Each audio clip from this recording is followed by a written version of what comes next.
Finalicemos esta conversación, justamente esta plática sobre la situación que está viviendo Estados Unidos, la presidencia de Donald Trump, la situación en Washington, una implosión hacia adentro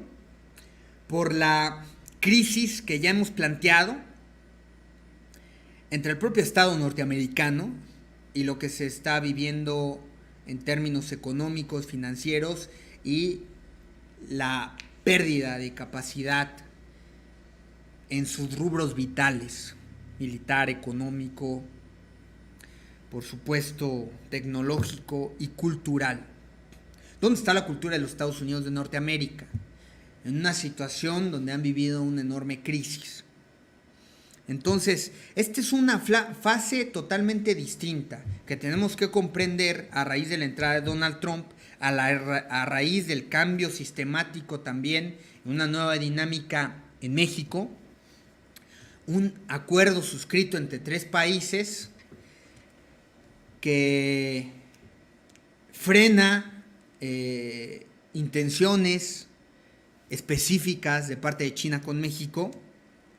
y donde se opta entonces por una regionalización de las economías. Irán, allá cuidado por estos países, Francia, Inglaterra, Rusia, por supuesto, abogó por la defensa de los hidrocarburos y de esta tremenda lista de atracos que iba a hacer el presidente Trump contra Irán por esta situación. Y tenemos que hablar también pues de lo que está pasando ahí con las Coreas, porque es una situación verdaderamente dramática esta. O sea, piensen en que Norcorea, China, Turquía, Irán y Siria ya son socios contundentes de Rusia y estamos en un equilibrio tripolar, pero yo no diría que el equilibrio contundentemente es tripolar. Básicamente entre Rusia, China y Estados Unidos, pero hemos visto que China y Rusia se han entendido, se han comprendido y han establecido puntos de acuerdo que los han vuelto socios y que les ha permitido tener un control también en esa situación. Entonces, pues estás hablando de 2 potencias en varios rubros que compiten y superan a Estados Unidos de Norteamérica. Entonces es un orden más bien de dos bloques. Estados Unidos prácticamente se ha quedado solo y se sigue quedando solo cuando declara una guerra comercial contra la Unión Europea, cuando pugna nuevamente por tratar de ser unilateral y cuando deja por un lado pues las conveniencias de un Estado que pudiera proteger a todas las naciones. No, estas son las esferas que están ocurriendo ahora en influencia a nivel global, y cuando se ha registrado justamente que cuando baja esta efervescencia de la globalización, sube el nacionalismo petrolero, y también ocurre en viceversa, cuando la globalización crece, está en auge, pisotean el nacionalismo petrolero, que el petróleo sigue siendo pues una situación verdaderamente que marca toda la dinámica de acuerdos laterales y geopolíticos, por supuesto, pero lo que estamos viendo entonces es un regreso contundente a las economías mixtas, donde ya subrayamos, cuando México tenía una economía mixta crecía más del 6%. Después pasa a esta pugna por tratar la globalización, el neoliberalismo, que en términos propios ni siquiera ocurrió así, y lo que sucede es que hay una desregulación total en México, se pierde total ordenamiento, y lo que pasa es que tenemos un auge en la pobreza, en la marginación, y lo que no supieron reconocer a tiempo es que estas economías emergentes, las denominadas BRICS, Brasil, Rusia, India, China, crecieron y emergieron justamente por haber implementado economías mixtas. Entonces, de haber pasado de una tendencia global a centro de derecha, regresamos al centro izquierda. Las economías mixtas pues fueron un modelo mexicano exitoso antes de que un grupo de personajes se apoderaran de la partidocracia del mainstream y entonces caducaron en su ejercicio económico y político. Este peso que tiene Estados Unidos es muy fuerte, pero este peso que tiene Estados Unidos se tiene que hacer valer, y más con un tratado de este tipo y en los acuerdos que tenemos, y más por la vecindad, ¿saben? Y por compartir una frontera, un territorio amplio y varios puntos que nos competen. ¿Por qué Estados Unidos se preocupa más en la violencia que sucede allá en Afganistán, por ejemplo, que lo que sucede en México? En México tenemos una situación verdaderamente crítica por la violencia y no puede ser así. O sea, aquí hay situaciones que tenemos que cuidar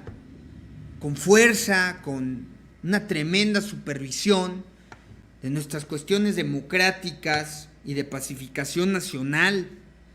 Estamos justamente interconectando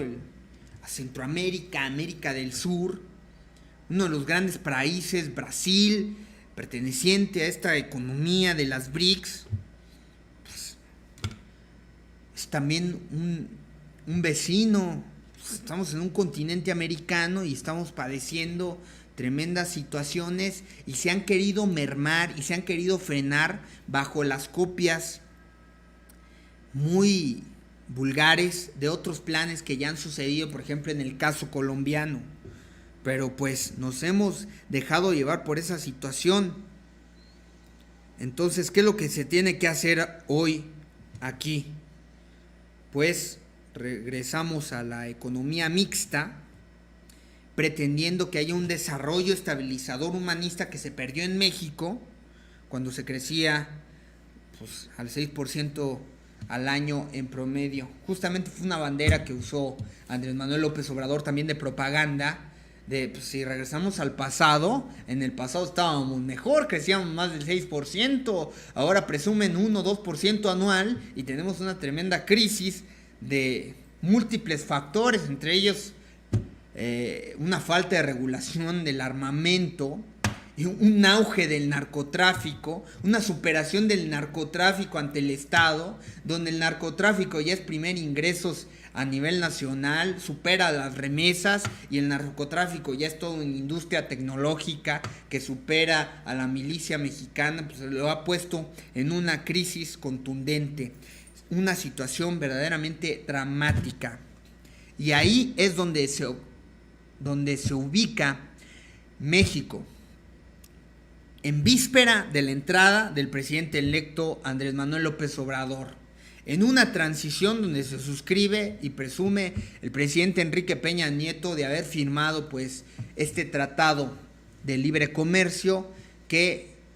a quién beneficia nuevamente, ¿no? Un sector tecnoagrícola, un sector automotriz,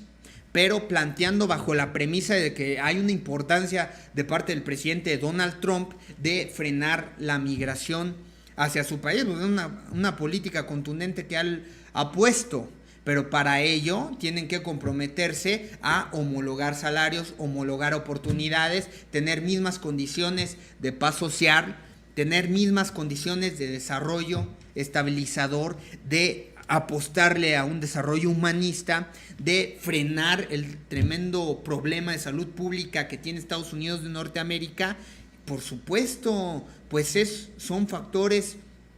multilaterales, pero es la única manera de consolidar un bloque económico que entonces pueda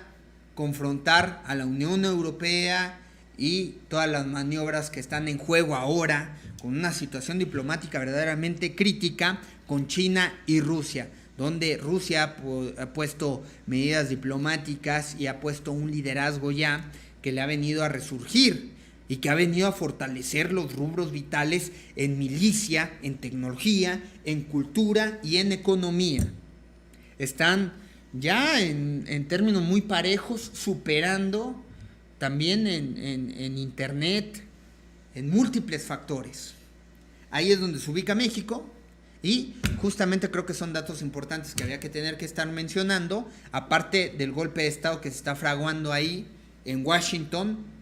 contra el presidente Donald Trump, una batalla descarnizada, se busca destituirlo y están pues múltiples factores al tanto de removerle su función como presidente de los Estados Unidos, al tanto de toda esta guerra comercial que nos puede venir a llevar a una época de tremenda incertidumbre y de eventualidades y de consecuencias que pueden ser